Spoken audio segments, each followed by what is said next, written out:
change the channel. I know what you're thinking. Oh, where's Vinny? I came here for Vinny. Vinny's not here. I'm going to go watch TikTok videos. But before you do that, stick around. You're going to want to watch episode 39 of The Unusual Suspects, and we are joined by some of our usual unusuals as well as a new unusual suspect. But first, my name is Rob Gargiulo. Welcome and thank you for joining. If you have not liked and subscribed yet, please do so. I know there's a button here. Show it. Boom. There it is. Okay. Yeah, right there. It is. Make sure you give the thumbs up and subscribe. That way you can be notified for future episodes. Our unusual suspects today. Joining me to my left, we have our Director of Studio Operations for Valuetainment Media, Robert O'Rourke. Pleasure to be here. Second time that he's on the podcast. First time got us our first strike. So that's not good enough to get him banned forever. We're going to try and get our second today. To his left, Brandon Aceto. He's the head of research.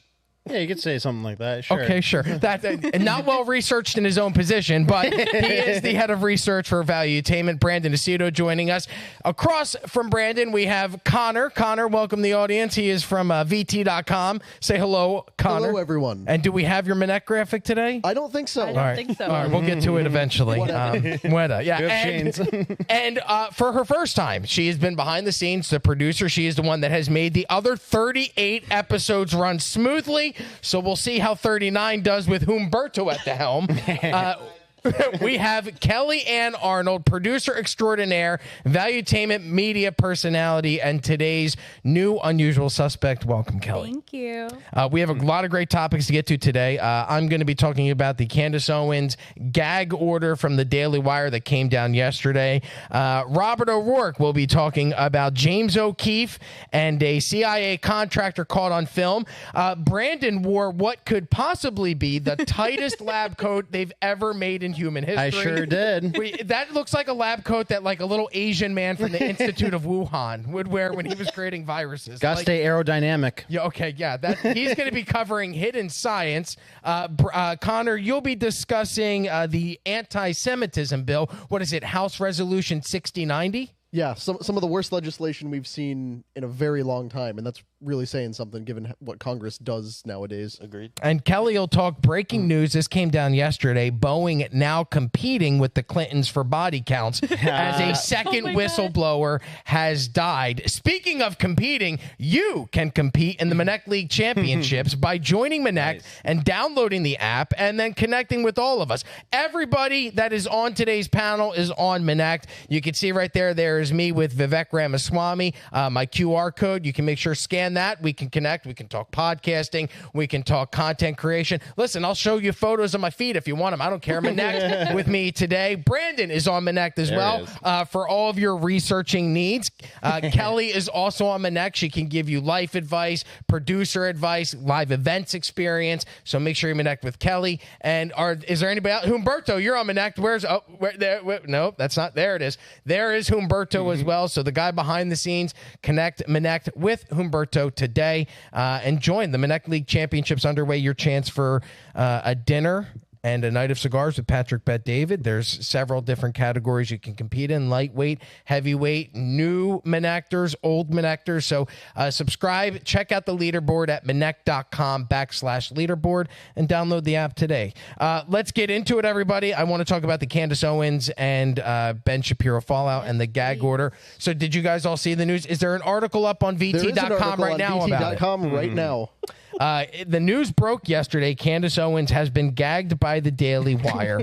Why are you laughing? Because I said gagged? No. Oh my God. That's why I was laughing. That's funny. I was going gag order, but all right, go ahead. Yeah, okay, gag order. You're correct. Phrasing. It's a very odd move, but let's go back down the rabbit hole real quick of the Daily Wire Candace Owens relationship and the termination of that relationship. Candace Owens had been with the Daily Wire for several years. March 22nd of this year, Jeremy Boring posts the following tweet: Daily Wire and Candace Owens have ended their relationship. Candace Owens then posts her own tweet that same day: the rumors are true. I am finally free.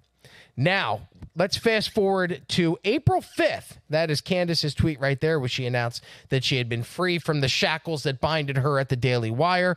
And now we go to April 5th. Candace Owens comments on a retweet of a guy named Anomaly's tweet of Andrew Schultz claiming Ben Shapiro is only good at debating college liberals and can't win debates against serious competition. Candace retweets that tweet and writes, I would like to debate Ben Shapiro on Israel and the current definition of anti-Semitism. Shapiro tweets back. Let's see. There is that Shapiro's tweet back? Yes. Sure, Candace. Let's do it on my show this Monday at 5 p.m. at our studios in Nashville. 90 minutes live stream.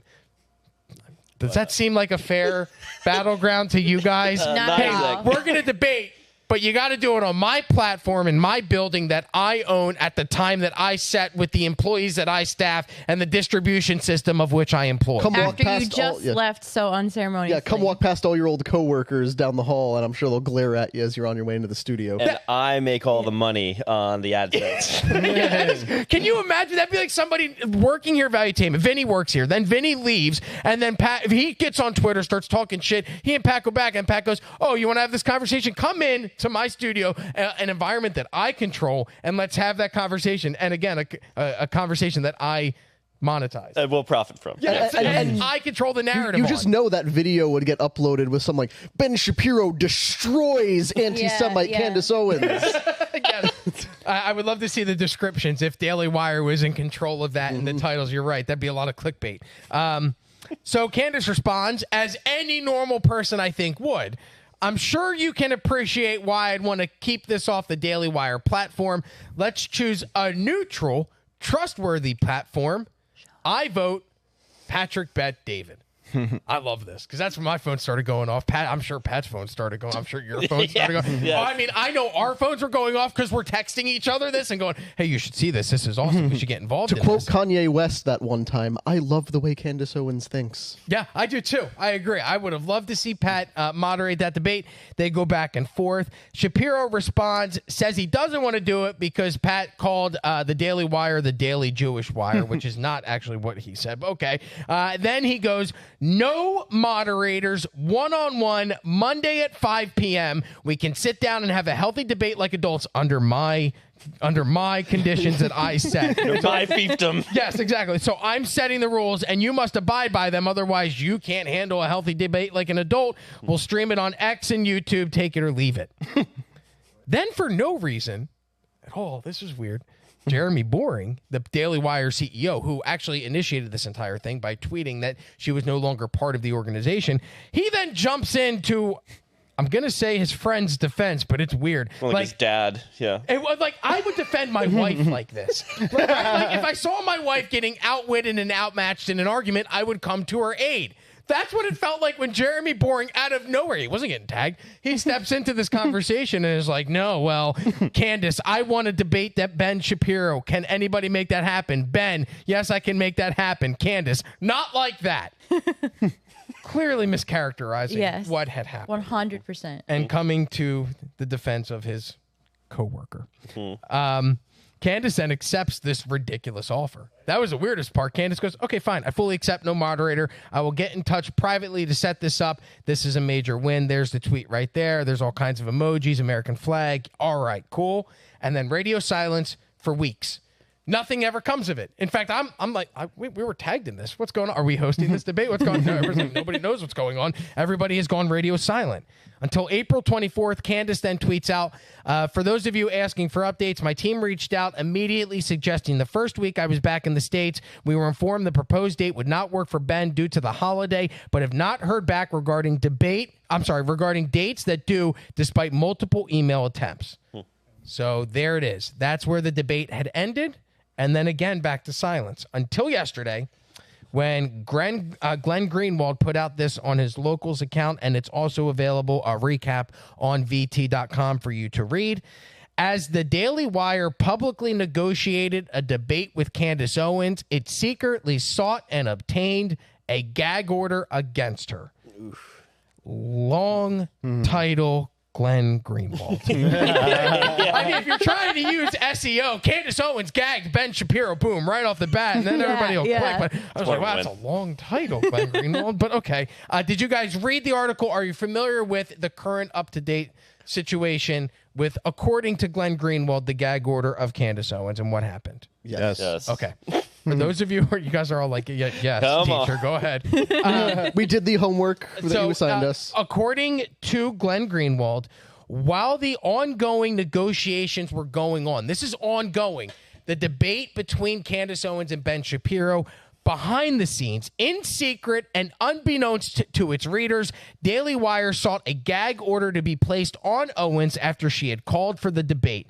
They did this under the cover of secrecy before a private arbitrator at exactly the same time that they were claiming in public that they wanted this debate and were even negotiating terms with her. Some of the judge actually ruled in favor, which is why the gag order was put in place. Here's what Daily Wire said Candace Owens did as evidence for why the gag order should be put in place. The company specifically cited Owens' initial tweet requesting a debate with Shapiro as proof of disparagement of the company. What? To have a conversation, to have a healthy debate, of which Ben Shapiro is saying, let's have a healthy debate as adults. They are saying disparages the company Daily Wire. So having a debate, talking truth, speaking as adults are all disparaging to the Daily Wire? Is that how you read that, Mr. O'Rourke? The way I'm reading that is Ben is very afraid that he gets into a debate and gets crushed. There's no other way I can read this because nothing in that tweet says anything disparaging. Let's define some terms. Let's define what anti-Semitism is. So we all can learn, we all can know. It's great for, the people on the right, the people on it's great for the whole country. We're going through a hot moment. Then all of a sudden, it's clearly this guy's going to get crushed and he knows he's going to be disparaging or damaging the brand if they get into an argument. Connor, what are your thoughts? Well, very similarly to Rob, it's probably because he wasn't sure how that debate was going to play out. That's obviously why they wanted it in the studio. And you can't blame him for, okay, this ex-employee is now out there talking about us. We don't know what she's going to say if it's some neutral thing. We got to control that. They're trying to run a business. They're trying to protect their name. Sure, whatever. But the drop-off of respect that people have for Ben Shapiro in the last year and a half has just been unbelievable. Even before October 7th and all the Israel-Palestine stuff started, but particularly since then, it's been crazy to see what's happened. I got into politics watching Ben Shapiro, like the old Ben Shapiro Thug Life videos where he'd, nuke some college liberal and then the sunglasses would drop in while the Thug Life music played in the background. That was what got me interested in politics during the 2016 election. So, people like me, we kind of matured in politics, respecting him and, a lot of his opinions. But now to hear him, like just a couple weeks ago, make a video saying, if you ask any questions, there's never a legitimate reason to question Israel. And, asking questions is a tactic of white supremacists and that kind of stuff. He's not the debate guy anymore. And it's like that tweet that Rob showed earlier mentioned. It's like he only wants to debate idiot college kids that he can absolutely dunk on. And then as soon as somebody pushes back on him, and we're not saying that Candace is right, but for their whole thing, their whole brand being facts don't care about your feelings. And, it's important to have these conversations. Then, no, we're going to gag you and then publicly pretend like we're still trying to engage in a good faith debate. It's ridiculous. See, I saw the just ask questions video that he put out where it's like, well, why are you just asking questions? Obviously, you have an ulterior motive. I didn't disagree with the entirety of the video. There is a part where there's a lot of people on social media where they'll say the most outlandish things and then they'll go, well, I'm just asking questions. But okay, why are you asking those questions? That's fine if you say I'm just asking questions, but then define the motive as to why you're asking those questions. Hey, why is Diddy tapping Justin Bieber's chest in those videos? That looks suspicious to me. Why am I saying that? Because I think, my opinion, Diddy had videos of people in compromising positions having sex with maybe underage individuals. Maybe Diddy himself was even doing that. And he's worried that Justin Bieber is tapping that chest asking for that wire. It's okay to ask those questions. I think you need to also announce your motive when you're asking them if you're just going to ask questions. And to put it more in focus, we've talked about on the show plenty of times, okay, how did Israel, which has one of the best intelligence networks in the world, miss all the signs leading up to October 7th. Vinny has asked about this multiple times. The United States government has told us it's not time to ask questions. People like Ben Shapiro and Benjamin Netanyahu have said it's not time to ask questions. Okay, but that's a different kind of question than, some anti-Semitic rant if you just want to accuse Jews of genociding Palestinians or, denying the Holocaust or whatever. Those are very different questions.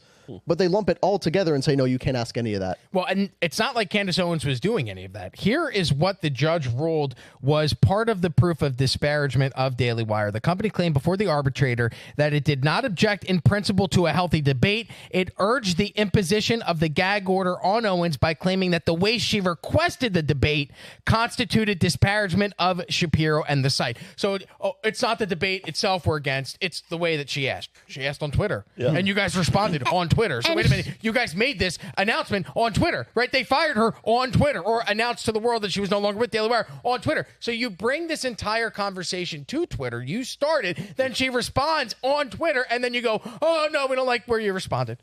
Shut up. You can't talk anymore. Sit in the corner and be quiet. And he asked her first. It was via text, but he asked for the debate first, no? On February 29th? According to him, he said that he reached out to her in February to schedule a debate, but then on her behalf, she said that she was overseas filming, which Jeremy Boring said he didn't know, and then Patrick brought up the point. How do you not know Everybody that your knows. employees... That's okay, would you... If we were to go shoot in I don't know, we're like, hey, you know what? We're going to go film a Scandinavian fishing documentary. We're going to be out of the country for 2 weeks. Patrick Bet-David, the CEO of this company, would know. You would think Jeremy Boring would know his talents are not in town. I would agree 100%. Two of the things that this company cited, various criticisms of the Daily Wire by Candace Owens on X, including that she had liked disparaging comments. So now it's, you liked something on Twitter, that's too much, we're going to gag you. And I get it, there's contracts and there's non-disclosure agreements, and there are certainly termination agreements as well. When you're part of a company and you leave, I left several radio companies, some on my own volition, some not my choosing. It happens. One was a pandemic, and unfortunately when the pandemic happened, they had to pay me out my contract. It was great because I was like, this sucks, but I get to sit at home and get paid for 2 years with not having to go in and do anything for 2 years. There's different agreements, a separation agreement when you leave a company. So again, they brought this to Twitter. She then responds on Twitter. They're saying her activities on Twitter, the same platform that they made this announcement on, is violation and that she needs to be gagged. All of that just seems like it is that he's scared. Brandon, well, it's like they're throwing rocks from inside a glass house. You know that saying where, like how weak of a thing is it's where you have a legally binding contract where she's not allowed to say things about you, but then you're on Twitter talking shit about her and trying to provoke her and make it look like that she doesn't say anything back to you. Love that. So like I think the Daily Wire has absolutely destroyed its reputation. Like Shapiro's been acting like he's this free speech debate advocate, but he not only legally protected himself from any kind of criticism, but he's not able to take any kind of counter argument for this topic. So I think they went from being like one of the top front runners for independent media, to counter mainstream media, to within the course of a few months absolutely destroying their reputation. I'm going to give the final update, and then Kelly, I'd like you to have closing thoughts before we move on to your topic. If you're hoping that this debate is still going to happen, it seems as if it will not. If you go and check out Glenn Greenwald's Locals article, which I highly suggest you read, it's very informative, very well written, just too long of a title. Or you can go to VT.com where there's a great submission. And a much shorter title. No knocks against Glenn, but short titles. Yeah, I got you, buddy. I'm all in favor of short titles. The arbitrator sided with the Daily Wire against Owens, agreeing that Owens' call to debate Shapiro and her follow-up negotiations of the debate constituted disparagement of the company and Shapiro. The order banned Owens from saying or doing anything in the future which will tarnish or harm the reputation of the Daily Wire and or Ben Shapiro. Glenn Greenwald writes, given that the Daily Wire had argued and the arbitrator agreed that Owens' offers to debate Shapiro about Israel and anti-Semitism were themselves disparaging, the Daily Wire has ensured that the debate with Owens that they publicly claimed to want could not, in fact, take place. Any such debate will be a conflict of the gag order they obtained on Owens from expressing any criticisms of the site or of Shapiro. So the debate will never happen. And when questioned about this, Jeremy Boring issued a statement saying your story is inaccurate to the point of being false, although he did not specify a single inaccuracy to Glenn Greenwald in his statement. Kelly, I'd like your closing thoughts on this. I think you guys all said it very well. Rob, I agree with you 100% that Candace just nothing she's actually said has been disparaging. The idea of a debate has them all trying to get this gag order, and they did it, behind closed doors in secrecy. And like Brandon said, it just shows to me a very strong woman, a very challenging opponent is just being shut down and canceled. So I think it's really disappointing. And just one more thing before we close out on this. Normally when you exit a company, you're a talent. There is these non-disparagement agreements in the exit. But if this was there originally when she exited, they full well knew ahead of time before they started engaging in this let's have a debate that it was going to violate this contract. Well, so they set her up for this. And then they have their creators. Michael Clavin went out and put a video out where he insinuated that Candace Owens is anti-Semitic, full well knowing that she could not defend herself against that video because they were working on putting the gag order in place. Yeah. Glenn even threw that in there, talking about the Andrew Clavin monologue where he said Christ is king is an anti-Semitic slur and everything. And again, that's one that depends on context, but none of the ways Candace used that was anti-Semitic. But it's the same thing that that Viva Frey talked about on the last episode, where that they're doing a Trump, where a bunch of people are slandering him online while he's ongoing in a trial. Other people are talking about the details of that case. Then he goes on social media and talks about them and gets fined $1,000 per violation of the gag order. It's completely unfair enforcement. It just shows that leadership of the Daily Wire is 100% low character cowards. I mean, there's no other way to put it. They're afraid to go off, King. Yeah. No, but could you imagine our company ever doing anything like that? Could you imagine Pat doing that in a million years, where somebody's not allowed to respond to him and he's like taking shots at them? I couldn't imagine that in a million years. No, I would imagine that if one of us, if there was a talent that left and there was a gag order that was put in place, there would be a meeting that was had, right? If not that we operate that way, but if in the unlikely circumstance that we did, but there would be a conversation where it'd be like, hey, don't talk about this person. Yeah. Not go put a video out about this person knowing that person cannot defend themselves. Well, it's like trying to hit somebody with their hands tied behind their back. Are you the most guys low character thing you could do. Are you guys sure Vinny's at the Kentucky Derby this week? Real quick predictions for your thoughts. Candace Owens, where does she go to next? Does she create her own platform? Does she link up with another company? Is she going to be silent? What happens next for Candace Owens? We know Ben Shapiro and Daily Wire are going to continue doing what they're doing, but the uncertain thing here is Candace Owens' future. Where do you guys see her? We'll start Kelly. I would love to have her at Valuetainment, but I think that this is going to affect her career, and I wonder if that pause, that lull, is going to be too much for her to come back from. Connor? Yeah, I think she's going to try to strike out, be independent. I know she spent time with Turning Point. She spent time with PragerU and also with Daily Wire now. So I think maybe she'll try to kind of expand, go the Tucker route, but do her own content creation. But she's a friend of Valuetainment, so I'm sure she'll be, in and out and talking with us as soon as this gag order lets up. Head researcher Brandon Aceto.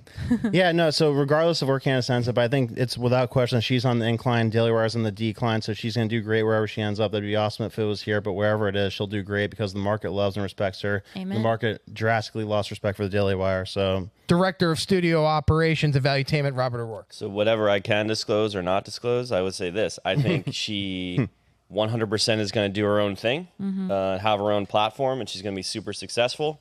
And I think she's going to appear wherever she can on any platform because everybody loves to have her on. She always has a hot take. She always is quick.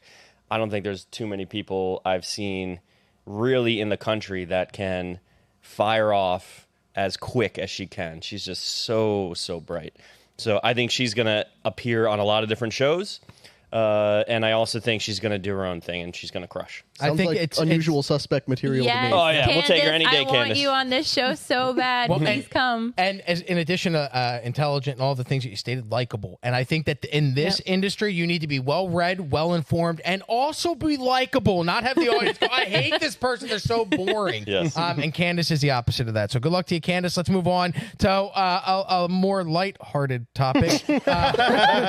Whistleblowers turning up dead. The second whistleblower of Boeing has a second whistleblower of Boeing has died. Kelly, why don't you tell us more about this? Because I don't know anything other than he's dead. Yes. So it's a very, very shocking and sad story. But we have the second Boeing whistleblower that has passed away. His name is Josh Dean. We have a photo of him here. And he looks like a relatively healthy guy. He's 45 years old. was 45 years old. He was 45 years old, and about 2 weeks ago, he went into the hospital because he was having trouble breathing. Again, his family, his friends, he lived a relatively healthy lifestyle. He's very fit. So he went in the hospital about 2 weeks ago, having trouble breathing. He gets intubated. He contracts a staph infection called MRSA. And it quickly goes downhill from there. I believe he developed, I don't know if that's MRSA. MRSA. Yep.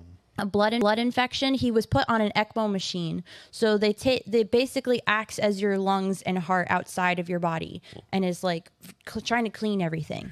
And I believe he had a stroke while he was in a coma. And then the doctors were considering amputating his arms and legs because it was so bad, trying to save his life. And then he died. And this all happened within 2 weeks. To this poor man. So now Josh Dean was a quality auditor for Spirit Aerosystems, which is the same company that John Barnett had reported on or had also blown the whistle on in terms of substandard parts. So Josh Dean was also currently in a lawsuit with Spirit Aerosystems in regards to substandard parts and substandard service. So what makes this so shocking is not only that as an isolated event, Josh Dean, very young guy, super sad and tragic. Like, how could this happen to a young, healthy guy that happens to be whistleblowing against a major corporation with damaging reports? It just happened a month ago to John Barnett, and we could show his picture. And so he passed away over a month ago, also under mysterious circumstances. He was in a 7-year battle with Boeing. He had been a quality assurance manager at a Boeing plant for 737s, and again had audited Spirit Aerosystems for substandard parts, reported it to his superiors at Boeing, and also that the servicemen putting it together weren't qualified. So he started whistleblowing about that. He was in a lawsuit for 7 years. He finally won his appeal through the courts to say that he was fired as retaliation for challenging his authority. Josh Dean, also same thing, was fired, and they were both suing as wrongful retaliation. And both of them happen to have the same lawyers, Robert Turkowitz and Brian Knowles. Robert Turkowitz was recently on the PBD podcast, and that was a really great interview. You should check that out. That'll be in the description. But both of them were being represented by the same lawyers for these lawsuits. And then just when John Barnett finished his testimony, right at the end of his testimony, he had a couple more hours the next morning. He was anxious to go home, see his mom. He shot himself in his Dodge truck outside of his hotel. Nobody believes that it was true. His lawyers are shocked because he just, did this 7-year battle. Yeah, go ahead. The whole thing that was suspect to me about that suicide was he killed himself in his truck, but he had a hotel room.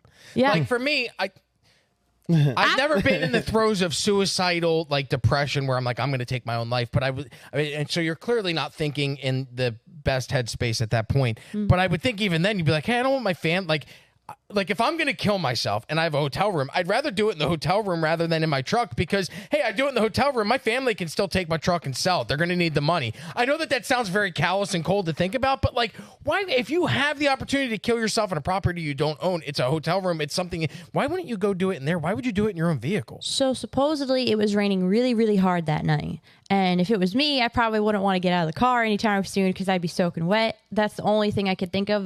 What that would be an argument for that. But he just finished his Taco Bell. There was Taco Bell sitting in the car. That's so depressed. That would make me want to kill myself. As your last meal, you had Taco Bell. Taco Bell in a parking lot by yourself in a hotel room. Wasn't it a Motel 6 or something? Like Taco Bell in a Motel 6 parking lot. That is why most stand-up comedians end up dying. That might be the time to clock out. Rock bottom. He did so well during his testimony. His lawyers were so proud of him. He had just said, I want to go. He was supposed to go home that day. He was like, I want to go be with my mom. They had plans. He has a beautiful girlfriend, that used to work with him at Boeing. What is happening? And they supposedly found a note which I believe it was his brother or a certain family member that said they didn't believe the note. It didn't sound like John. So that was super shocking. On the Josh Dean subject, like we said, he worked for Spirit Aerosystems. That's the company that manufactured the door plug that failed on that Alaska Airlines flight back in January. And we actually have that video. We could play it a little bit. But yeah, it's terrifying. The door blew out, right? Can you imagine being on a plane and not having a door and you think you're gonna die? Oh my God. Look at it. Well, because every time you've ever seen something like that happen in a movie or TV show, then the whole plane disintegrates. Yeah. People they get start sucked getting out. sucked out. Exactly. They're all playing it cool. Relatively calm too. I mean the back and these people are just like, oh, okay, there's no door. We're gonna land, I guess. Let me make a TikTok to show. Look, there's just open space. I don't lose my phone. Yeah. Yeah. But so the investigation into that actually found that Spirit Aerosystems had, quote, misdrilled holes, and they found dozens of other door plugs that were manufactured with the same defect. And the missing bolts and everything, like, it all goes back to this supplier that makes these parts for Boeing, where they get the parts and then assemble them into planes. And it's like, oh, it didn't fit properly. Just hammer it on there. I'm sure it'll stick. I just want to show you guys real quick this video from John Barnett, an interview he did before he died. And it says so clearly what we're talking about right now in regards to substandard parts and substandard service. One, this is not a 737 problem. It's a Boeing problem. And I know the FAA's gone in and they've done due diligence and inspections to assure that the door plugs of the 737 are installed properly and the fasteners are stored properly. But my concern is, what's the rest of the airplane? What's the rest of the condition of the airplane? And the reason my concern for that is, back in 2012, Boeing started removing inspection operations off their jobs. So it left the mechanics to buy off their own work. So what we're seeing with the door plug blowout is what I've seen with the rest of the airplane, as far as jobs not being completed properly, inspection steps being removed, issues being ignored. My concerns are with the 737 and the 787, because those programs have really embraced the theory that quality is overhead and non-value added. So those two programs have really put a strong effort into removing quality from the process. When I first started working at Charleston, I was in charge with pushing back defects to our suppliers. And what that meant was I'd take a group of inspectors and actually go to the supplier and inspect their product before they sent it in. Well, I'd taken a team of 4 inspectors to Spirit Aerosystems to inspect the 41 section before they sent it to Charleston. And we found 300 defects. Some of them were significant, that needed engineering intervention. When I returned to Charleston, my senior manager told me we had found too many defects, and he was going to take the next trip. So the next trip he went on, he took 2 of my inspectors. And when they got back, they were given accolades for only finding 50 defects. So I pulled that inspector aside and I said, did Spirit really clean up their act that quick? That don't sound right. And she was mad. She said, no. Said the 2 inspectors were given 2 hours to inspect the whole 41 section, and they were kicked off the airplane. So imagine having found 300 defects and being told that you found too many. How can you find too many? And that you were, somebody else went and you're like, okay, hey, did you, back me up? Did you say that? And she's like, no, we got kicked off the plane. We were only allowed to find 47. Imagine working in quality control. And you're told, oh, you're too much of a perfectionist. Come on, people make mistakes. Be a little more forgiving. It's only your life when you go on these planes. What percent of the market is Boeing? It's like, what, 40-50% of all the airplanes out there? And it's then them and who? Airbus? Yeah, Airbus. Airbus? Yeah. What's interesting is, even in that video, he said 737 and 787. So he specifically worked at a 737 plant, and Josh Dean had worked at a 787, parts for 787 at Spirit Aerosystems. And it's just crazy. This next video, 3 videos, so we could just play them back to back, but these next 3 videos show you people that are actually building the planes. This is behind the scenes, people actually building the planes, what they think about if they would fly on a Boeing plane. Are assembling the company's flagship product, the 787 Dreamliner. But this footage is at a 787 plant. Faith in the plane which is built. what where Josh Dean You won't fly in one. Did you fly in one of these planes? No, not really. And the next one? Talking about Dreamliner, it's a nightmare liner. Because I see the quality going down around here. Next one. Oh, Waffle House. Painkillers. You can get weed here. It's really good weed. They don't drug test nobody. I know they don't. They don't drug test.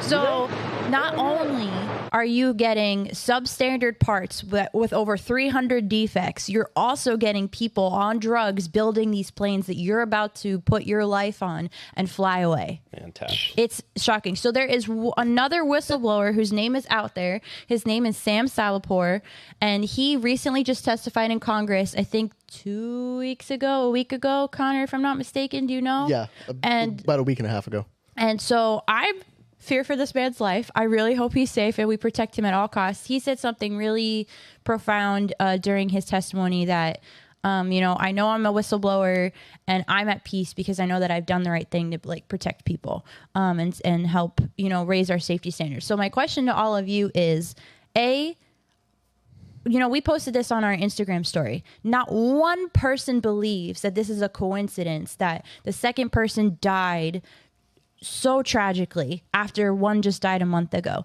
Do you think Boeing and Spirit Aerosystems are, in cahoots to kill these people off? Do you think that they're going to get away with it if they are? And do you think, what does this say about us as a society that we're unable to challenge, and we're, as a first world country, that we don't have safety standards that are above everyone else's? How can we let this happen? Well, I can start with my first instinct is to say, okay, at total there are, as far as my Google research says, there's 32 employees of Boeing that have whistleblown. Okay, of those 32 employees, what are the statistical odds that 2 of them would die in a month? And obviously, I'm no good at math. That's why I do this. But I asked ChatGPT to figure it out. Yes!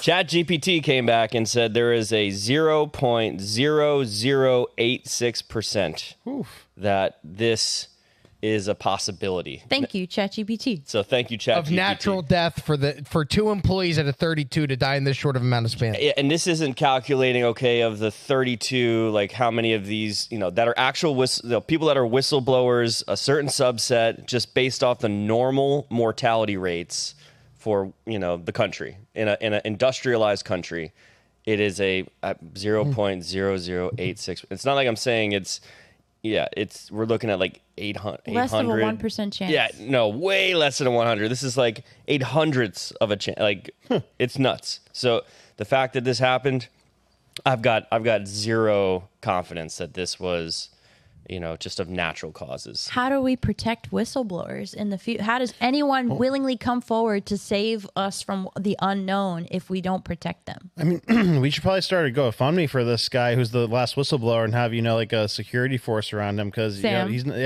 Well, there are other ones, but I don't think everybody's name is out yet. But he's the next public face of it, right? He is. So you better hide. Sam, come on, Unusual Suspects. Trump even has his own Secret Service for the Secret Service. He has his own.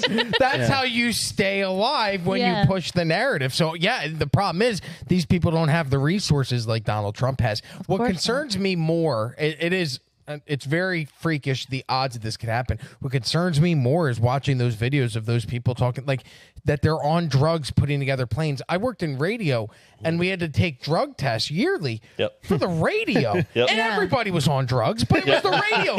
Who were we hurting if, I accidentally played the same Creed song twice in a row. I got burnt and forgot. The fact that these guys are able to, and look, I understand that we're at a point now where marijuana is being decriminalized, so maybe you don't test for marijuana, but definitely for cocaine and pills. Yeah, I do not want the guy that's in charge of making sure the rivets on the wing of the plane that I'm flying on is dozing off on pain pills. That's scary to me. Well, even marijuana, in my opinion, I don't, you're doing a specific job, don't do it at that job. Yeah. For a certain job. Like if you're flying a plane, if you're building a plane, you can't do drugs. You could do it for other jobs. The guy behind the bar that you go to after work is taking an edible. That's fine. It's not going to hurt your day. No. But the guy that, you're right, the guy that is piloting your plane, I don't want him going, hey, let's take these mushroom chocolates and see how fucked up we can get. Like, no. It's very high stakes work when you're putting together a plane. Like you said, if you're on the radio, okay, how bad can it get if you're baked and you mess something up? But this is very high stakes stuff that lives are depending on, and the fact that they have none of these standards. And I think John Barnett even said that when they run out of parts, they just go to the scrap heap and start pulling random stuff to make it work. Well, they said they were also using dish soap as lubricant, and they were using like hotel credit card room keys to wedge into places where they needed to tighten things. It's like, how are you put like that? That's what if I asked my son to put together like a model airplane thing, and he was running it. That's what he would do, but not paid professionals who were entrusting our lives. And you talk about how do you defend the whistleblowers? Well, who gives people like that security right now? It's the government. Well, here's the problem. Kelly and I just had a whole conversation about this the other day. Right now, civilian aircrafts are only part of what Boeing does. This is not primarily a plane company. Yep. They are a massive defense contractor. So there's your government connection. Because the government and Boeing have this whole relationship that they're very heavily invested in each other. There's one huge concern. Are they cutting corners on stuff they're giving to troops in combat zones? Which would be terrifying. But far more likely, they're cutting all the corners on the civilian side to pour more resources into the military stuff because they know where their bread is buttered. They know where all their money comes from. So, okay, this guy's about to blow Boeing wide open and expose them for all the terrible stuff they're doing. Government, send some guys to defend him. Oh yeah, sure. I'm sure that'll work out very well for him down the line. I'm at the point where I'm flying home this weekend, and I'm literally picking the specific airline. I'm trying to research if it's a plane. Kelly. I don't want to fly a Boeing. I don't trust it. It's got about as good a chance as that Sam guy, that whistleblower, as surviving at this point. I'm just gonna drive there or fly Spirit Airways. Yeah. So which is gonna collapse and fall faster? Boeing whistleblowers, Boeing stock, or Boeing planes? Oh, God. Well, the stock already went down. We saw that. Yeah. Well, I would encourage you to go watch the interview with apparently both of these now deceased whistleblowers' attorneys, Robert Turkowitz. Patrick did it after the first guy, John Barnett, had died. Yep. Before the latest whistleblower that Robert Turkowitz also represented died. So go and find that. I'm sure the link will be in the description. It will, as will the Suits and Sinners. Our first episode was about John Barnett and how his Boeing whistleblower experience. So that is also in the description. Well, we'll move on to the next topic, the anti-Semitism bill. Connor, this is H.R. 6090, correct? I saw that this had passed 6090, yeah. 60, okay, not 69. Yeah. Okay. Mind out the gutter. 6090 is the House resolution. Now it's passed in Congress. The reason that I became aware of this, my buddy started sending me screen grabs of what is considered by definition the law that they're using and the definition that they're using for anti-Semitism is very open-ended. And so he was sending me screen grabs of what they are considering to be anti-Semitic. And I'm like, oh, no, I've said that. And I've said that. Am I going to end up in a gulag? And it wasn't like bad things, but there are like questioning certain things. We'll get into that. I have the whole list that we can go over. But for context, the Anti-Semitism Awareness Act, it just passed Congress, like you said, with a margin of 324-91 against. This is Senate and Congress? No, this is just Congress. It's on its way to the Senate now. Oh, God. When do you ever see Congress agree on anything like this? They cannot come together on a single issue other than sending money to Ukraine and supporting Israel. That's just about the only thing that our politicians can agree on nowadays. Yes. Yep. Basically, what this does, it's in response to the rise of anti-Semitic protests on college campuses. It defines anti-Semitism to expand the definition under civil rights law. Basically, for education programs, on-campus stuff, if they're going to enforce equal civil rights for students, it has to meet this definition of anti-Semitism. And it vastly expands it to cover a lot of what's happening right now. Notably, I have the bill right here on the table that anyone can consult. It's only about 6 pages long. Nowhere in that packet does it actually establish a definition for anti-Semitism. The bill to define anti-Semitism does not have a definition for the term. Rather, they have outsourced it to an outside special interest group that is called the International Holocaust Remembrance Alliance. And it was started, I believe, in the mid to late 60s by Sweden with input from Israel and a couple other countries. We'll get to why that's important in a minute. But this is what my buddy sent me. This exact. Yes. Okay. I'm going to read these off in a second if you can't see it from here. But right now, their definition of anti-Semitism is a certain perception of Jews which may be expressed as hatred towards Jews. Basically, anti-Semitism means Jew hatred. That's not controversial. But they also include these examples. And I'm going to read through this whole list, so this will take a minute. But I just want to say ahead of the I'm going to tell you which one I thought I accused myself of doing. A lot of these are legitimately egregious, hateful things. But that's not the issue. Nobody's saying hatred is good. The reason that it's a problem is that this is now potentially illegal. And that's where the problem comes in. With punishments that aren't specified yet, correct? Yes. So what I want to call attention to, here are the things, because the bill mentions the examples as well. This is everything that this organization, the International Holocaust Remembrance Alliance, all the examples they list, those are now considered legally anti-Semitism under civil rights law. So calling for, aiding, or justifying the killing or harming of Jews in the name of a radical ideology or an extremist view of religion. I haven't done that. Obviously terrible. No. Making mendacious, dehumanizing, demonizing, or stereotypical allegations about Jews as such, or the power of Jews as collective, such as, especially but not exclusively, the myth about a world Jewish conspiracy or Jews controlling the media, economy, government, I think I'm kind of guilty on that. I've done that on this podcast. I'll make no comment on that, but I feel like there's pie charts that prove that that one might be a problem for a lot of us. Accusing Jews of being responsible for real or imagined wrongdoings committed by a single Jewish person or group, or even for acts committed by non-Jews. Denying the fact, scope, mechanisms, or intentionality of the genocide of the Jewish people at the hands of the Nationalist Socialist Germany and its supporters and accomplices during World War II, aka the Holocaust. Who was the Iranian president who was Ahmed Mojanahad or whatever his name was, who basically denied the entire Holocaust? That's what they're putting that sort of. Yeah. Okay. So that one just means Holocaust denial. Got it. Accusing the Jews as a people or Israel as a state of inventing or exaggerating the Holocaust. Accusing Jewish citizens of being more loyal to Israel or to the alleged priorities of Jews worldwide than to the interests of their own nations. Denying the Jewish people their right to self-determination by claiming the existence of a state of Israel as a racist endeavor. Applying double standards by requiring of it a behavior not expected or demanded of any other democratic nation.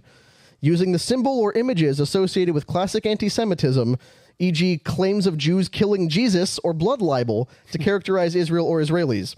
Drawing comparisons of contemporary Israeli policy to that of the Nazis, and lastly, holding Jews collectively responsible for the actions of the state of Israel. Can I ask a question? On the second to last one where they mentioned responsible for the killing of Christ, is that not written in the Bible? In the Bible, yeah. So would that And it's then make historically recorded as well. That is the main problem for a lot of people who object to it, because under that provision, quoting the gospel would be a violation of civil rights law now. And the reason I keep mentioning civil rights law is that they didn't define a penal code for this. It's not like, oh, if you do one of these, that's an immediate 7-year prison sentence or whatever. It's rolled in with civil rights legislation. Yeah. And we have seen how civil rights legislation is abused constantly in these cases. There is no equal application of civil rights law where, okay, for example, anything to do with discrimination against a racial minority, it's basically up to the person claiming to be a victim and the prosecutors in that area if they want to go after the person who did it. It doesn't matter what it is. They can expand these things because it's so vague and so ill-defined that they can make any action fit the crime they're trying to come up with. So, can I say that there is a history of the government doing this? The FEC, I'm sorry, the FCC? FCC, yes, the Federal Communication System. They're the ones that regulate what can be said on the radio, can be said on television. Yep. They had in the late 90s, they made a shift from they were finding people based on vulgarity, right? You can't say the F word, you can't say S. They changed it from vulgarity to indecency. And the focus there became, hey, anything you do is indecent, your company is subject to fines. But they never clearly defined what indecent material was. Yeah. This was part of the problem that Howard Stern had in the early 90s, late 2000s. Part of the reason why he left terrestrial radio to go to an ungoverned, Sirius satellite radio where there was no FCC governorship over it. The problem was they never identified what was indecent, and then they made the move to scare people into complying instead of actually finding the broadcast companies, instead of finding iHeartRadio, Cumulus, all these radio companies. They actually started finding the individual broadcasters. So if you did something that was indecent, but there wasn't a definition of what actual indecency was, they just told you it was indecent. Instead of your company getting $1 million fine, you were now on the hook for a government fine to the tune of $1.5 million for doing something you didn't know was indecent because they can't define what indecency is. And this is exactly the problem. Because they have outsourced it to this outside group, basically all the law says is whatever this group defines anti-Semitism as, that's what we're enforcing. Yeah. Whatever examples they list on this chart, that's what we're prosecuting people for. Well, by that logic, they can just add whatever they want to the list and say, oh, that's anti-Semitism. All right, great. Guess we can't do that anymore. So, like I said, the bill does not explicitly say, oh, if you quote the Bible, you're anti-Semitic. But there are a lot of Jewish activist groups that say if you quote the Bible, you're anti-Semitic. So how long until that's codified into law? Christ is king, right? Exactly. Yeah. Christ is king. And the other thing I wanted to point out is that, like I said, it passed the House with 320 votes for, 91 against. That's 187 Republicans and 133 Democrats for, 21 Republicans and 70 Democrats against. So you can see Republicans overwhelmingly support this. Only 21 people refused to vote in favor of it. Why is that?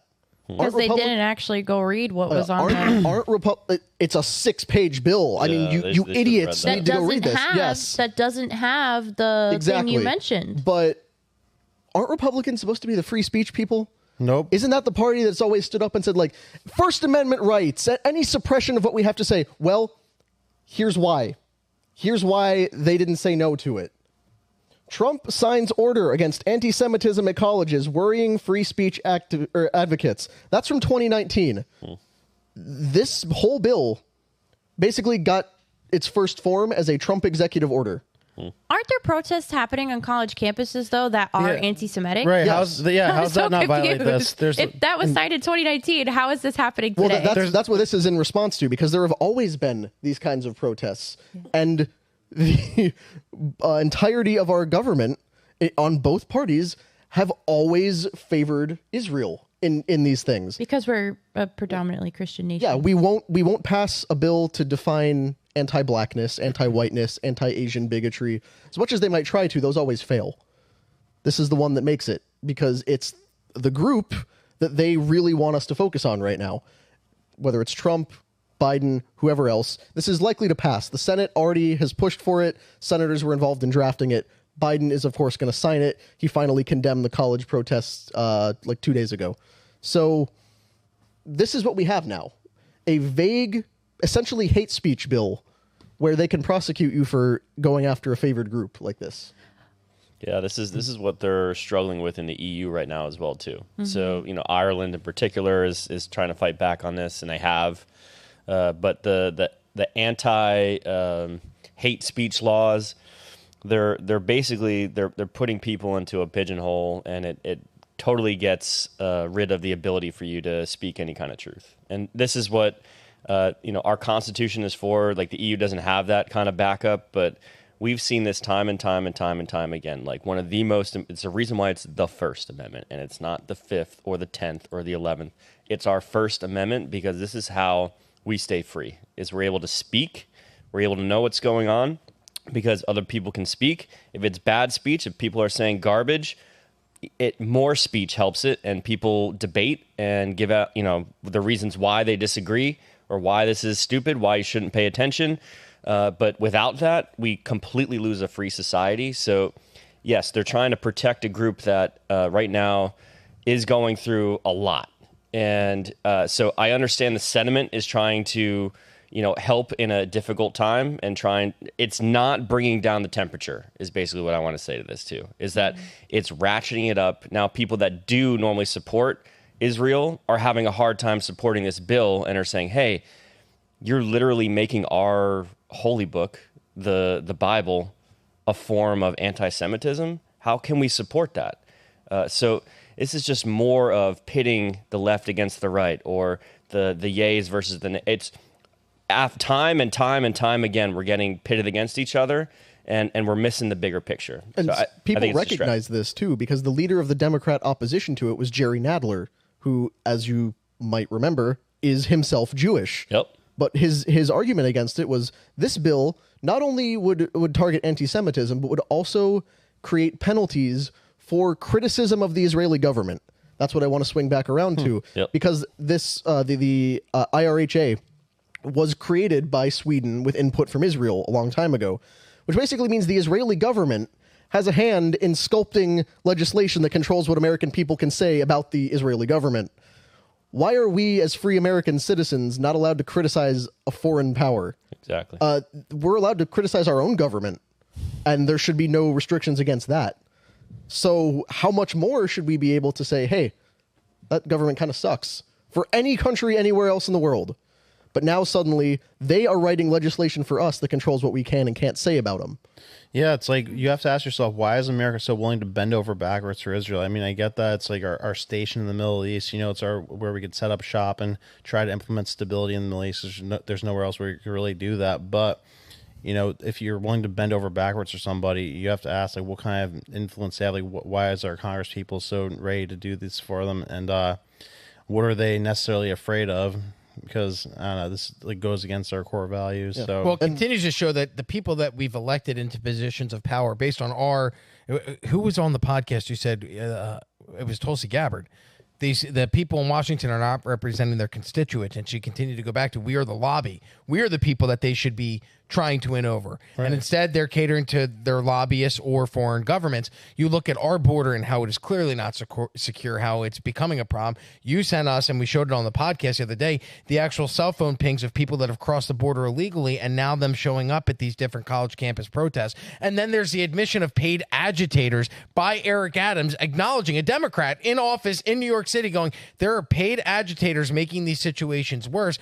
And we're not securing our own border, but yet we're spending billions sending it to Israel. We're sending tens of billions to Ukraine, but yet we're not spending the billions that it would cost here at home to secure our own border, to protect our own country. So why are we continuing to put the best interests of Israel, the best interests of Ukraine over the best interests of America? We don't need new criminal penalties to punish the college campus protesters, by the way. Like, we don't need new things for them to violate. It's right there. They're already committing vandalism, public disturbances, trespassing, burglary, breaking and entering. Like, any sort of enforcement of these actual crimes that already exist that they're currently committing would be fine.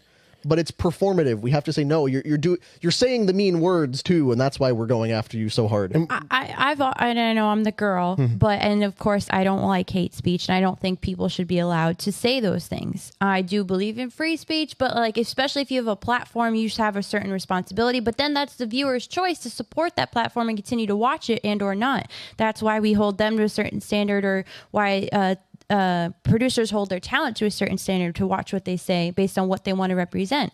But I mean, the only thing these congressmen are thinking about right now is being canceled. If they don't support this bill, if they don't vote for this bill, then who's their lobbyists? Like, who do they get the support from? Are they going to piss Trump off? Are they going to piss Biden off? Like, it looks good to say, hey, yeah, okay, you can't say X, Y, and Z about Jews. But the cancellation comes in the vote in the form of voting, and the fact that people are not voting out the representatives who are voting in favor of aid to go to Ukraine, in favor of aid going to Israel instead of aid going to our border. Listen, it's great for the idea of the American dream, that this country is a beacon of light, and that's a great idea if everything's going well in this country. But the problem is things are not going well in this country right now. There are there's border issues, there's drug issues, there's financial issues, there's crime issues. All of these need to be addressed before we solve the issues of other countries. Yeah, in the 60s when we're like, we're going to be the beacon of light for other countries and set a standard for the world. We were in a position to do that. We're no longer in that position. Yeah, we need 500 good people to run for Congress. That's not a lot to ask for. 500 patriots to actually run the country the way that the vast majority of people want them to run it. And, the fact that we're like passing sweeping legislation about Israel instead of things like the American flag being desecrated at campuses and having Palestine flags raised up in its place, that's crazy. Why isn't anybody in Congress outraged about that? Because they all fly the Ukrainian flag in celebration and solidarity. So why isn't America outraged about that? It is America last from the top down. It's just like Rob said, we're this first world country that's supposed to lead the rest of the world, and we're trying to keep up that appearance, and we can't do it anymore. Before we move on, I'd like you. So, what are the next steps for this bill? It's passed in Congress, Connor. What's the next step? It goes to the Senate. It will now move on to the Senate. How soon? Within the next week or two, I believe. Okay. It's probably their next agenda item to address. If it passes there, which it likely will, because like I said, the senators had a hand in crafting it. I think Tim Scott was involved in it, or at least he's taking credit for being involved in it now. It will move on to President Biden, and then he will likely authorize it. And from then on, that will be the definition of anti-Semitism under civil rights law. And for more of this bill, they can go to VT.com and read all about it, correct? Absolutely. Well, wonderful job, Connor. Thank you. Let's move on to Brandon and his very tight scientific jacket. He's going to tell us about hidden science, the inventor's promise. Yeah, so, Rob, you gave that stat about the 0.0008% chance of the two Boeing whistleblowers. So I wonder what the percentage of odds would be for this. So, guys, and we talk about all this, emissions and carbon stuff today affecting the climate, how oil is so important, it's scarce. It's a threat that we're running out of oil. We need oil to run the world, blah, blah, blah. So what if I told you that as far back as the 1930s, first a guy named Charles Pogge invented a high-mileage carburetor that fully vaporized gasoline before it entered combustion and had 200 miles per gallon capacity. So in a regular motor vehicle, he was able to tinker with the engine and the emission system so that a regular gallon of gas could get you 200 miles. Yes, in the 1930s. This was in Canada. He did this. Oil stocks crashed, and then miraculously, his workshop was raided, broken into. His documents were stolen. He stopped working on the stuff and got a high-paying job as managing an oil company. Oh, okay. Look at that. Funny how that works. Yeah, and then next after that, so there was this thing called the Invention Secrecy Act in 1951 where the government requires certain patent applications that contain sensitive information to be restricted and put under government supervision. So if you violate it, you could face imprisonment. So there's 6,000 patents that are under this right now that people just aren't allowed to use. It's like technology that's too crazy for people to... Can you read them, or reading of the information of the patents is forbidden? Yes. They're always related to, they're supposed to always be related to national security, meaning, okay, we don't want to teach you how to make a nuke, right? Or give up the patent for how we, do fission. We don't want to, disclose anything around how some of our top secret tech is laced together and brought, basically our ability to be the most powerful military in the world. That's the kind of stuff that's supposed to be in there. But as we all know, there's a lot of chicanery that's happened since the 20s and 30s, especially around energy in particular. Yeah, so there's a long list of people here with stuff like this. So in 1997, New York Times article was very excited to see that a guy named Tom Ogle created an engine that was able to achieve 100 miles per gallon. And then he ended up facing legal troubles, being investigated by the SEC, the IRS. They were jamming him up. And he got a $25 million offer from Shell Oil to buy his patent, rejected it, so then gets shot, survives the gun shooting, and then died from via poisoning. Are you serious? Yes. Legit poisoning. What was the guy's name? I've seen Tom this Ogle. So they allegedly, he was shot. We don't know who shot him, but he was shot. That didn't work, so they then poisoned him. Yes. After trying to find him, and investigate him. They tried everything, and then so nothing worked. They got poison. It sounds like that's what Putin does. Yeah, right? He poisons his political opponent. And exactly. if I'm remembering what you said correctly, that's just for an engine that was half as effective as the one the guy built in the 30s. Yeah. No, this one was 100 miles per gallon. The other one was 200. Oh, yeah, right. Yeah. Good call. Half as effective as what they made in the 30s. And okay, we got to poison that guy to stop it. Even 100's too much. Exactly. Then this clip you guys could play of this guy, Charles Brown. He also invented an engine that cut emissions by 50 to 70% and actually got attacked by the EPA for some reason.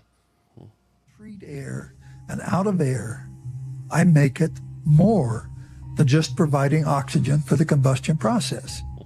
There are combustion stimulating molecules and radicals generated in this process. Thunderstorm in a bottle. Next one. Environmental Protection Agency is a bit of a dictatorial police agency. They call themselves a protecting agency, but they are a police agency. EPA cannot approve a fuel-saving device. They put out reams of documentation stating that something will not work. So they pretty much crushed what he was trying to do. And his lab was also vandalized, and he lost his life savings. Why is this happening if they're making these great invention that would save us time, money, gas, our environment? Why would they be targeted? Well, think about who gets hurt if this happens. You know, in the 30s, the oil stock started to crash. And, you know, think about how big the oil industry is. You know, it would instantly destabilize the Middle East. It would render the people like the Rockefellers poor overnight. Because it's less expensive, because it's lasting longer and getting you farther? Yeah. That's insane. Yeah, and then so these guys, you still needed some degree of oil or gas for these inventions. But then this next guy in the 90s, Stanley Meyer, he created an engine that ran just off water. You can literally pour tap water into your engine, and it can run for hundreds of miles. Stop. Check this out. Our news here at 6 o'clock, an age-old dream becoming a reality. A local inventor has discovered a way, hear this, to use water to run your car. The answer to dependence on foreign oil lies all around us. A car that runs on water instead of gasoline. The man who invented an engine that can run on water. Any kind of H2O, he says, can power just about every type of engine. He's come up with a device that will hook up to any engine and allow it to run on good old H2O. Stanley Meyer. He's been offered $1 billion in cash by oil-producing countries. Offered $1 billion in cash By who? By Saudi Arabia, oil-producing countries. Same thing? For the Trying to rights to the control patent. it? Yeah, because you know that crushes them. That like not only like so the other ones was bad enough that they needed far less oil, but this one you need no oil, so you're rendered useless. Like imagine what would happen to Saudi Arabia if oil was no longer needed just overnight. And what happened to Stanley? Yeah. What happened to this guy? He's gone. Here we go. Yes, so he received multiple offers, was investigated by governments, and then was having dinner one night about to sell or go into business with a company to streamline this thing, and then all of a sudden he gets up, starts choking, like runs outside and collapses and dies, screaming that he was poisoned, screaming "they got me" as his last words. But the autopsy said that he had a brain aneurysm from natural causes. Wow. Absolutely. Yeah. It wasn't he like checks eating out. at a diner or something like that, doing a deal. I remember hearing about this story, and then walks out into the road and just collapses from not being able to breathe and is gagging. Yeah. So how does the autopsy say brain aneurysm if he's choking? Because the people who were upset about this have a lot of influence. If they have enough influence to poison him at a random restaurant, they could, twist an autopsy person's arm to say something different, probably, I would imagine. Yeah, we never doctored any autopsies in this country ever, JFK. and George Floyd didn't have enough fentanyl to kill a horse in his system at the time of his death. We just gloss over that one. Too. And that's why I don't believe, sorry to go back to it, but that's why I don't believe the story about John Barnett committing suicide. They still are investigating it 2 months later. They didn't release the GPR report, whether he had gunpowder residue on his hand, so they could doctor any autopsy for anybody. And that's what I'm saying. Like, so if if those are the odds for that one for two people, like in a similar situation, like this list is like 10 people deep. And we're just getting started. Oh my gosh! So, but this guy also had another crazy thing in his garage that they found after he died. So he had something that it ran on no energy at all, and it actually broke the second law of thermodynamics, which states that every time you transfer energy, energy is wasted. So this gets into Nikola Tesla's, like what he discovered, I think it was like 1910s, that there's energy all around us in the universe, and that you could like harness it and then power anything. So you'd skip this one and go to the next clip, and this guy kind of breaks it down. So-called empty space isn't really empty at all. It's actually full of energy. So instead of being like kind of a quiet, empty lake, it's more like the froth at the base of a waterfall or something. But when you go to look at the numbers, you find out that there's enough energy in the volume of a coffee cup to evaporate all the world's oceans if you could get it all of it. Yeah. So you could, like Tesla discovered, you could basically like stick a rod into the ground and extract energy from the ionosphere, and you could have infinite energy just from the universe. And, you know, energy is the most important thing in the economy. So you look like you have a question. Here's my question. So these three died, sure. Mm-hmm. Is that why nobody is, like, how has nobody recreated any of these inventions? Others have tried here. So Floyd Sweet also tried to harness this infinite energy, faced threats, harassment, and even died. And then he eventually died under mysterious circumstances, being approached by unidentified individuals. Howard Johnson created a magnet motor that ran for 20 years straight, only losing 2% efficiency, but was denied a patent, shunned by the scientific community, financially destroyed. Thomas Murray created a device that could generate 50,000 watts of power with no visible energy input, also breaking the second law of thermodynamics. Faced multiple assassination attempts. His lab was vandalized and died without seeing his invention recognized under mysterious circumstances again. Edwin Gray also created a motor that could run on continuous power. After an illegal raid on his lab by authorities, his equipment and records were all confiscated, and he was found dead shortly afterward. And then oh my gosh. Salvador Pais created a device that can manipulate gravity similar to UFOs, so like the anti-gravity machines that we've heard about. Mm-hmm. And unlike other inventors, his stuff was picked up by the government, by the Navy specifically, but, you know, it's not in the public eye. So then why hasn't anybody tried to kill Elon Musk if he's changing the way cars are being made? Because they don't kill you physically anymore. It's now character assassination. He's smart enough to not tamper with the that actual stuff that's crazy. So, you know, he knows that solar is not the way to actually do it. Like, solar is incredibly inefficient, but he knows that he'll get murdered if he tries to do what Tesla actually did. Because what Tesla was working on was a million times more advanced than what Elon Musk is doing as a source of power. They kill you if you do it. What I wanted to bring up as well, because if you look at it, like they want us off of oil, or at least they claim they to. don't. We won't have oil in 40 years. Really, but like the ostensibly anyway, they say they want us on clean renewables. They want us on electric vehicles and hydro, wind, and solar powered everything. But once again, they have turned away from the most effective way to do that, which is nuclear. They don't want us using nuclear energy. They want us these crazy, ridiculous things that are impossible to pull off at scale. They're just, we'll just cover this entire mountain in solar panels and it'll give you enough power to turn your toaster on for 5 minutes. But if you go over, then we're going to throw you in jail. The essence of it is control, though, because, you know, they like to control what you're able to do, your ability of transportation. But from what these people are saying, there's energy abundant all around us, like the same way the air is abundant. But then, like, you know, what level of control would they have over us if we could just access energy constantly and have these vehicles that could just run perpetually off of everything that's around us? Yeah. You know, that collapses every bit of the control they have over us. And think about it, what it does for environmental regulations as well, because there was just a report that came out a little while ago that actually electric vehicles are worse for the environment than gas-powered ones, you know, in part because of all the mining that goes into making, like getting the cobalt and everything for the batteries, but also because an EV is so much heavier. Most of the emissions from a car are actually not tailpipe emissions. They're brake dust and tire particulate that come as it drives. Because EVs are so much heavier, there's more wear and tear on the brakes, more emissions from that, even though there's no tailpipe on it. So EVs are worse. But they want to push us all into those because it's easier to control that way. Well, as a guy that drives an EV, it's crazy. I'll take your word for it, but I can tell you Tesla has regenerative braking, which means it runs like a golf cart, right? You push the pedal down, the vehicle goes. You let off, you don't hit the brakes, the vehicle just slows down because you're not using the battery. So I don't understand how the EV, because Tesla owns the market in EVs, right? There's more Teslas than there are any other EV out there. Yep. Would you agree? Yeah. So if are people not using the regenerative braking? It's my favorite part of it. It's like literally, it's like driving a big golf cart. Just go, oh, cool. Now I'm not using gas. Yeah.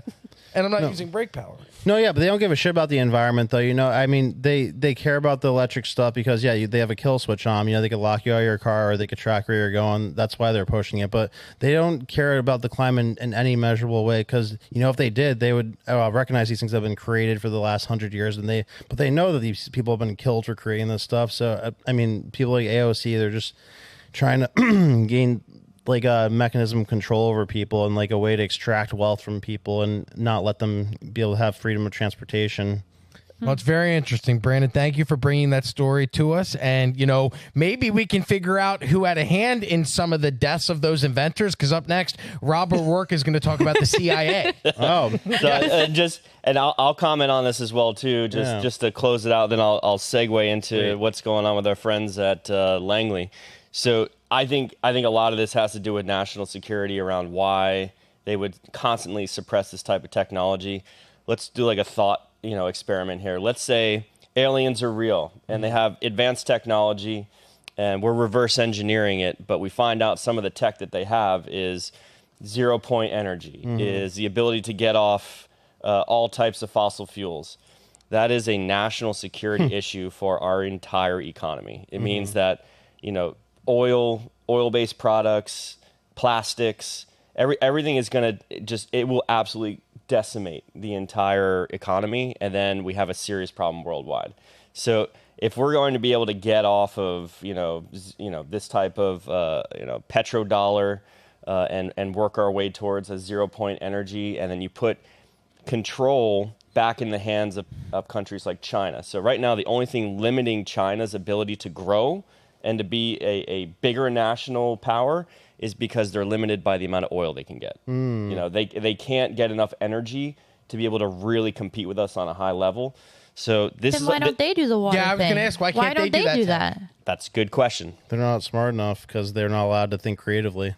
They're industrious, but not necessarily innovative. There's a reason why all this stuff keeps happening here. And even though Brandon's talking about, we can run this engine off of water and all this stuff, that does take a very smart person to pull off. There's a very select set of circumstances that create the kind of person. Somebody has to have figured it out by now. Yeah, if somebody else dozens of people have, but they've all been murdered. Well, and the people who are capable of creating it probably are smart enough to know that, I'll probably get murdered if I do this. So why would you go to like Sweden? Make it in Sweden. Be like, nobody goes kills people. I'd say this, that I'm not just talking about the United States economy collapsing. Global. I'm talking about the world economy collapses. So everybody's affected, including China and Sweden and all those, that all of a sudden the world economy collapses because of our energy consumption and no longer needing that type of energy consumption. Then they're literally committing suicide. Quick question off of that, though. So, I mean, isn't the goal of capitalism to drive down the prices of goods and services to the lowest possible level so that, we could have more resources and then have more time to create new things? So, I mean, yes, I think the drastic part is the scariest part of all that, like how quick it would happen and render everything, like a lot of things worthless. But like, wouldn't it ultimately create economic growth to have like that cheap of energy and like the things that we could do with that? Yeah. And second point on that is it's okay, economy collapses and they no longer have control, as you mentioned before too. They no longer have control of the means of production, control of the energy. A technocratic system can't be implemented now because they don't have the ability to say you only get 2 gallons of gas this week, which is what they're dying to get into right now, and just limit everybody to resources. This makes it so everybody can basically, produce their own energy. And not for nothing, but it's not capitalists who want to seize the means of production. Correct. Didn't we do an episode with Pat where the world is literally going to run out of oil in 40 years? We're done with oil in 40 years. Yeah. So why aren't we trying to save us and have that next thing ready to go? Well, they are trying to, but they're trying to make it be electric cars and solar and windmills, which is incredibly inefficient. But like Rob said, why? Why wouldn't we want to be the best? Exactly. I know it sucks, but I mean, I guess I think the most common or most logical answer is because like they would lose control on society if because it'd be like the Jetsons, we'd be able to have like flying cars and just take off wherever you want to in 2 seconds, but that would freak them out. You know, the people that are in power wants to be extremely limited on our means of movement. That's depressing. Yes. Anyway, more about the CIA. So our Let's friends get at to a Langley. lighter topic, the CIA and James O'Keefe. It just keeps getting worse the further around the circle we go. I can take us down the darkest hole at the end. So, Spiraling. So CIA icing out President Trump. Okay, so let's play the video first. James O'Keefe did another undercover journalism event with a CIA contractor who has. Is this one also gay? Because he keeps catching all the gay guys. No, this one looks like a more desperate guy who hasn't been on a date in a while. How do they keep falling for it? Yeah, they do. If you're a government employee in DC and you're on a date with somebody who seems really interested in your job, odds are it's just James O'Keefe in a wig and glasses. Yeah, if he's wearing big Harry Potter glasses, that should be your sign. Once again, he's proving the Clark Kent theory of wearing a hat and/or glasses makes you unrecognizable to people. Totally does. You see me now, and I am. What did you do? Where's the Rourke? So let's play the video, and it's just gonna be the first minute, just to give us a brief intro to what this guy actually was disclosing. I do cyber operations. I've been doing it for a long time. So how long have you been working at the CIA? Since 2008. That sounds like I worked at Antisemitism. And then I have a TUS SCI with a full scope polygraph. That means that I'm fully vetted. Amjad Fasisi shows her his CIA identification badge. No, where does it say? Doesn't. Hey, that's the point. That's the point. What's CMC? China Mission Center, darling. Darling. Mission Center. Gotcha. Amjad talks about how the CIA kept information from Trump. Like working? We kept information from him. Say one more time. We kept information from him. From Trump? Yes. He's an idiot. There are certain people that would give him a high-level overview but never give us any details. Do you know why? Because he'll leak those details. So, okay, we would just give him a high-level overview, and we wouldn't really fill in the details. Trump's the moron who would leak the details, but I'm the one who's going to tell you over dinner. What details they are. Connor, So, yes. Mr. Faisi has been identified as a CIA contractor with top-level security clearance. He has a TS SCI, which means he's cleared at top secret level, but also has compartmentalized clearance. And he claims that the intelligence community was actively spying on President Trump and even his ex-wife. Okay, so they were going pretty far back there. He's got a few. That's why I was saying it just popped. Yeah, it was probably there could be a few options there. Using various means, including human intelligence, meaning person-to-person contact with those around, and electronic surveillance. So this is not really news per se that they were spying on Trump. Back in 2016, we were made aware of Crossfire Hurricane, which was the operation to, essentially uncover Russia collusion in the Trump campaign. Concoct Russian collusion. Yeah. Alleged. We'll use that word a lot. Russian collusion. This kind of goes into, right after Trump's elected, and you can throw up the next slide there just for a picture of Admiral Rogers. So Admiral Rogers was obviously a high-ranking official in the Navy and went on to be the head of the NSA. Basically, the guy that has access to what everybody says in every phone call, in every room, that there's a device that can actually pick up audio. So this guy's, he's in the know. We'll just put it that way. Is it too late to start deleting things? It might be. Yeah, it might be. So Admiral Rogers visited Trump without notifying his superiors at the Department of Defense after Trump is elected. He shows up at Trump Tower, which raised a lot of eyebrows to the Obama administration. The visit came just days after the news had broken about potential Russian involvement in the election processes, an issue that was central to the U.S. intelligence agencies at the time, trying to say that Trump is already a national security threat. And basically what we understand, and this is through Dan Bongino's book and others, he did the book called Spygate, Rogers basically shows up unannounced, goes inside of a SCIF, which is a secure communications facility where they can't hear. Nobody could kind of tap into what's being said. And this is in Trump Tower. This is in Trump Tower. Okay. They had a SCIF set up right after the president-elect is named as the soon-to-be president.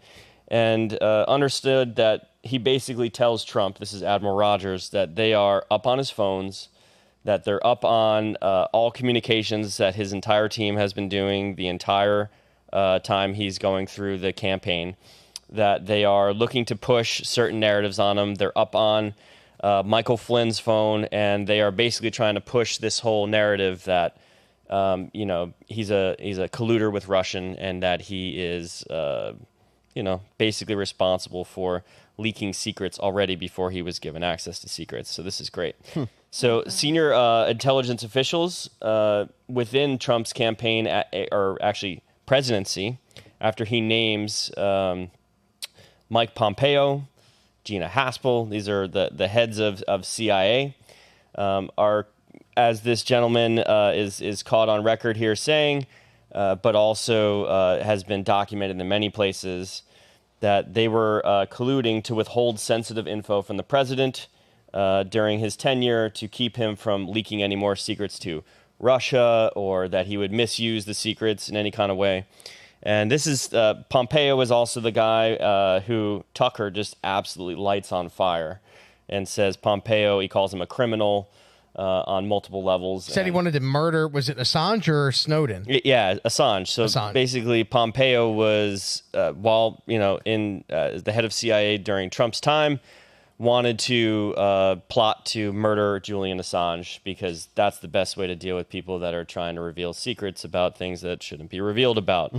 Which Shocking. really Let's kill all the whistleblowers. really makes you worry, given that they think Trump was someone who was going to reveal secrets that shouldn't get out there. So true. What's their contingency on that one? It's just hypocrisy at the highest level. It's so ridiculous. So this video in general is suggesting that there was a concerted effort within the U.S. intelligence community. This is not just the CIA. We can't just hold them liable. This is also the NSA and some of the other 30 plus intelligence agencies, sometimes involving foreign intelligence services like GCHQ. That's basically the NSA of Great Britain, where they were, and the Five Eyes, which is our different allies, were basically all taking Trump's phone calls. They were the ones that were doing the spying, and because the CIA can't spy on U.S. citizens, so GCHQ and other foreign intelligence agencies would collect the different intelligence on the president, and they would funnel it over to the United States or to the CIA, saying, hey, you guys might find this interesting, see what you can do with this. This is how they got around the laws that the CIA should not be spying on American citizens.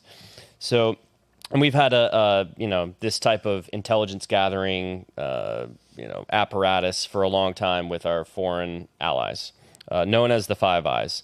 And this could just be seen as this is how they're influencing political outcomes and how to interfere with an election.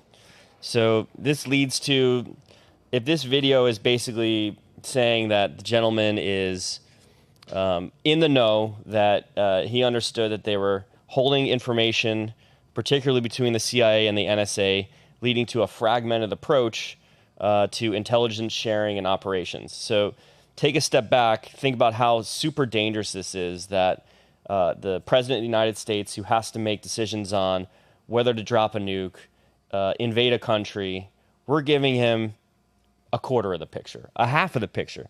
We're leaving out 5% or 1% of what's actually going on. We've now gone into the territory where Trump is trying to make decisions without all the information. Well, you remember 3 or 4 years ago, right as Trump was on his way out and Biden was on his way in, General Mark Milley from the Joint Chiefs of Staff came out and was saying, treason. I told my contacts in China that I'd call them if Trump ever authorized a strike against them. It wasn't just the intelligence agencies. It's every government department that had any sort of decision-making capacity was conspiring within themselves and with foreign powers to make it so Trump could do absolutely nothing. Yep. We won't let him carry out his duty as president. We'll inform a hostile government. Oh, hey, just in case you guys were wondering, we got missiles headed your way. Take your time, figure it out. We'll delay, and then you get ready for it. Just wanted to give you a heads up. Well, it sounds like, from what you described with what they did with the Trump campaign, I wrote down they spy on him for intel. They then use that intel as blackmail, and then they use that blackmail to form policy. Would that be the correct chain? So now you can see why there are members of Congress, members of the Senate, that would vote in support of Ukraine aid, that would vote in support of Israel aid, when some of it doesn't make any sense. You go, there's clearly problems here at home. Why are we funding these other wars? Well, if you're not going to vote this way, remember, we have this phone call on you where you admit to cheating on your wife with your mistress from 3 years ago. Do you want your wife to get? No, you don't? Okay, well then here, make sure you vote this way on this bill. So it's not just Congress and the Senate. It's also the president. And then what it also makes me think is, how much power does the president actually have if they're only giving him a quarter of the information that he needs? How can he make the decisions, like you said, based on nuclear activity or wars or any of that, with only be given a quarter of the information? Well, that shows that 3/4 of the government are running without the government's or without the president overseeing it or knowing about it. Well, let me answer that. So that's why it's so important for the Senate to have actual patriots in it that aren't part of the swamp, that aren't swamp creatures, and because the Senate is the one who approves cabinet appointees and a lot of the positions that the president appoints. So, you know, I mean, Trump probably didn't know to a large degree like how deep the swamp was and like how bad all of these people were who were surrounding him. But even if he did know, if the Senate wasn't in his favor and like-minded with him, he wouldn't even be able to appoint certain positions without, you know, potentially an executive order, then bringing a constitutional argument like onto the table. Would you agree with that? Yeah, I think there's a lot of truth to that, and some of it is around, you know, okay, the deep state, or we'll call it the political class, the folks that are in D.C. permanently. They're here for 10, 15, 20, 30, 40-year careers, and the president's there for four years at a time. Yeah. So, you know, we run the government, not, you know, this duly elected president that's only coming in for a couple of years. Let's treat this guy like a mushroom. Let's feed him shit and keep him in the dark. And then, you know, this way we can continue on with, you know, our process of running the country. So it's pretty dangerous. What do you think would be the most effective way to actually drain the swamp, or like have the most significant dent into the swamp?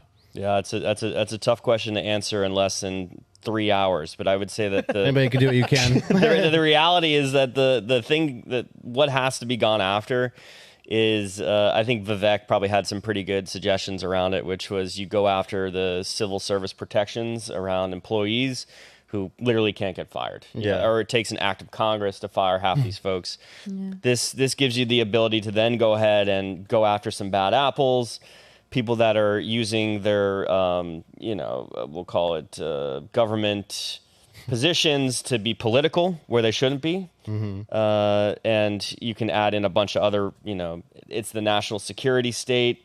There's a lot of issues there around, you know, financing. And it's a good rule of thumb, I think, to look at. Like, if anybody in Congress or the Senate is consistently voting for measures to fund, you know, the military-industrial complex, you can best bet that they have some blackmail on them. But you're talking about overhauling an entire government. It's nuts. Yeah, a lot has to be done. Okay. Easy to say, how hard to do? Like, is it actually something that is in the realm of possibility, or is it something we say that could happen, but it's never going to come to fruition? I think what's going to end up happening, the counter to that is, let's say we get those civil service protections removed. They go ahead and try and fire half of the administrations in all these different, you know, agencies. Somebody's going to come in and, you know, work their way to say, hey, this is a national security threat, that this guy is firing half the staff that need to protect this country. There's all types of things that can be done, you know, where they go ahead. We just saw earlier that the FBI, it basically looked like the FBI and that Patriot group was a bunch of BS. The Patriot Front. Front group. With their perfectly ironed khakis, and they're suspicious never being unmasked. Yeah, every time they're arrested, agent provocateurs and or false flag, the ability for stuff like that to go on and blame it on the civil service protections being removed and people being fired would be a tactic to go against it, and impeachment. There's 100 things that he's going to have to fight against if he does that. So is it easy? Absolutely not. Like, hell no. But is it's it not going to be easy. Realistic? Yes, because I think through like Congress, it'll live and die with Congress, with what the people do with Congress. Because, you know, as long as the Congress has lifelong politicians in it who have been part of the system, I think it's impossible. But I think if, you know, like the true legal revolution that could happen is the congressional revolution, where real humans that are patriots run for Congress and take the majority, and then effective things can happen. Yeah. Is it likely? Or is it feasible? I think not at this point. I haven't seen the direct ability for us to fire this amount of people. Is that why Trump's VP pick means the most? Because it's only, and Pat has talked about this, it's only 4 years. You only get 4 more years of Trump. It's the person that he's bringing in with him that can have the next 8 years after Trump. So now you're talking about 12 years. Overhauling a government in 4 years, difficult. Yes. Overhauling a government over a decade, that seems more realistic and more plausible. Yeah, we probably need a couple in a row of folks that are on this agenda to go after it. But this leads into my last point on the last video, which is Trump's reaction to the basically James O'Keefe's video. If you go ahead and play that for me, Umberto. Mr. President, your reaction to this videotape of the CIA individual talking about how the CIA director has withheld information from you. Well, it's shocking to see how stupid somebody can be. If this guy's for real, you ought to get rid of him. CIA, Central Intelligence Agency. This is not an intelligent guy to be openly talking to a woman that walks up and starts asking him questions and talking that way. So he may be bragging or showing off to some young lady. I have no idea the conditions under which he spoke, but I'd get rid of him real fast. If he's for real, get rid of him. Say what you will, I only saw one pin on his jacket that entire time, and it was the United States of America pin. And that shows that guy puts America in front of every other country, whereas I can't say that about anybody in the House or in the Senate. And not for nothing, but he is currently facing like 900 years in prison. And he looks like the picture of health, and he's well-dressed and sharply groomed. And we didn't know what we had when that guy was in office. The photo of him with Ryan Garcia at Mar-a-Lago, and I'm like, man, is he getting younger? How is that even possible? Meanwhile, you read the news, it's like he's farting and falling asleep in court. You're like, that guy looks like he's ready to go. Let's hang out, party, go to Mar-a-Lago, dance all night, whatever. Have you guys seen the movie Dave? Yes. Yes. That's what I think of when I think of the president sometimes. I'm like, okay, is he actually being a puppet because they're not telling him things, or they're controlling Biden, or it's a replacement Biden or whatever? But for Trump also, I feel like he's the end of that movie where he's like, you know what? No, this isn't how this is going to work anymore. I'm going to change things. So I'm hoping that that's what happens when he comes back, but it's very discouraging if they're actually going to continue hiding stuff from him. Well, and here's what, my segue into how I'm reading Trump's response on this is he is sort of playing this off as a desperate guy, this guy at the CIA, or this contractor, trying to impress a girl, and that they should just fire the guy and just get rid of him. And what that tells me, too, is, to your point, to take on the CIA, to take on the NSA, to take on the intelligence community, you have to be extremely careful if this is something you're going to do. And Trump's not firing any bombs at the CIA right now. He's kind of playing it cool and saying, yeah, this is probably just another idiot. Just get rid of this guy or whatever. But I don't see Trump saying, yeah, see, these guys were, colluding against me. Like he doesn't go and start firing into all this. He plays it off like this guy is kind of the, it's probably just a dum-dum trying to get laid. Well, remember until January of 2025. As Chuck Schumer said, it feels like the first administration was more checkers. He was responding to a lot of things. Yes. It feels like he's had the last 4 years to plan a strategic game of chess for the next time that he's in office. Remember what Chuck Schumer said that one time? The intelligence agency, 6 ways from Sunday. So it's like throwing rocks at an invisible hornet's nest when you're messing with them, and I think he learned that. I actually, the way he responded here shows that he might have actually learned some lessons. Yes. And that's going to be very interesting to see how this plays out over the next 6 months before he's elected. Who is he going to go after? I think he learned the first time, I should probably stay away from the CIA until I get elected and then start, figuring out. Also, I noticed that the tweets at Rosie O'Donnell calling her a fat pig and a giant head. Not that anything is inaccurate about what he said, but that stuff has ceased completely. Yeah. And that was a big thing to voters, female voters like my wife, who's like, well, I don't like the things that he tweets. Guess what? He hasn't been on Twitter in 4 years. Yep. So now it's 4 years of silence, and all you're hearing is how bad America is today, the situations that we're in, and how much better the country was as a whole 5 years ago when he was in office. And now people like my wife are looking at this and going, I don't like Biden and Bidenomics, and I'm paying 21% more for groceries, and she doesn't like that. And so now the women who aren't seeing Trump being out there being, saying the vile things that he said at one point, they're coming and going, hey, I don't like this Biden guy. He sniffs hair, showers with his daughter, and my groceries are expensive. They're starting to come around. So I think him showing a more mature version of himself with what you just saw, that's going to help big time when it comes to November. I think so, too. Well, guys, thank you very much, everybody, for joining the podcast. Robert O'Rourke, Brandon Aceto, Connor Walcott. Is that your last name? Have you never used my last name? I have not. I've just called you Other Shane because you guys both right at VT. Well, but you're my favorite Shane. Shauner. Shauner. There you go. Connor, make sure you go to VT.com, read Connor's articles. He is keeping the website alive. Kellyanne, go make sure you go and find all of her stuff. She's on Manek. We're all on Manek, so make sure you download Manek today, participate in the Manek League Championships, your chance to win dinner and cigars with Patrick Bet-David and the home team. If you enjoyed today's episode, make sure you comment. I'm sure Humberto will be in the chat. And most importantly, like and subscribe right there at the bottom. Give us a thumbs up, subscribe so you can get notified for future podcasts. And we will be back next week with episode number 40 of The Unusual Suspects. Until then, stay good. Thank you for watching. Take care. Bye-bye.